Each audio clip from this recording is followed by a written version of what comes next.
আসসালামু আলাইকুম। Hello everyone, কেমন আছেন সবাই? আমি আলহামদুলিল্লাহ ভালোই আছি। আমাদের ভীষণ পছন্দের একটি মাছের নাম হচ্ছে চিংড়ি মাছ, যেটি কাটা নেই, বাছার কোনো ঝামেলা নেই। খুব সহজে আমরা জাস্ট হালকা বেছে ভালোভাবে ধুয়ে টুয়ে সুন্দর করে রান্না করে নিতে পারি।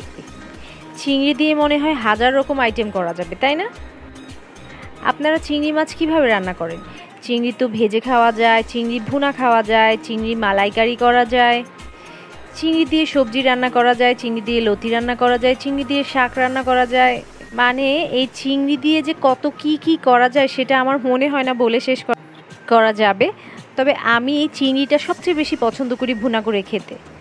মাঝে মাঝে ভাজি করেও কিন্তু খাই। আজকে যে রেসিপিটা দেখছেন সেটি হচ্ছে আমি চিংড়িটাকে আগে হালকা একটু ভেজে নিয়েছি, ভেজে তারপর এটিকে রান্না করেছি। ভীষণ মজা হয়েছিল।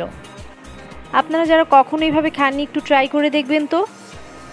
প্রথমে দেখেছেন আমি চিংড়িগুলোকে ভেজে নিয়েছি, এরপরে একটা প্যানে আমরা রেগুলার যা দিই তাই দিয়েছি।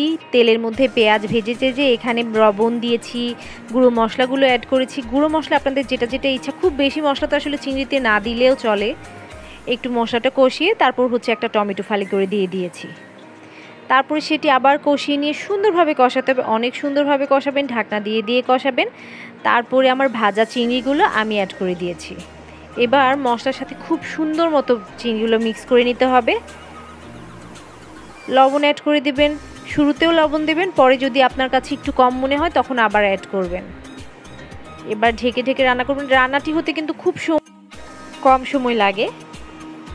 এই দেখুন নেড়ে চেড়ে নিচ্ছি।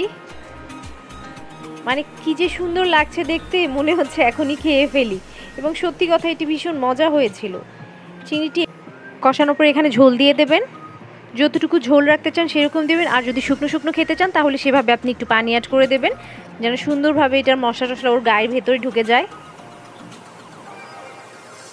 এবার ঢেকে দেবেন, একটু পরপর ঢাকনা সরিয়ে নেড়ে চেড়ে দেবেন হালকা হাতে। কাঁচামরিচ অ্যাড করবেন।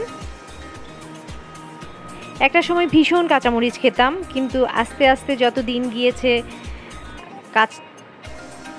গুঁড়ো মরিচ, কাঁচামরিচ এগুলো কমিয়ে এনেছি। আসলে শরীরের জন্য খুব মশলা ঝাল এগুলো আসলে খুব কমই উপকার। যতটুকু খাই কাঁচামরিচটা একটু খাওয়ার চেষ্টা করি, গুঁড়োটা অনেকটাই অ্যাভয়েড করি। যখন কালারের প্রয়োজন হয় তখন কাশ্মীরি গুঁড়ো মরিচটা দিই। আর আমার ভীষণ অ্যাসিডিটির প্রবলেম ছিল, যার কারণে ডক্টর গুঁড়ো মরিচটা টোটালি অ্যাভয়েড করতে বলেছেন। ধনেপাতা দিয়ে রান্নাটি শেষ করে ফেলেছি।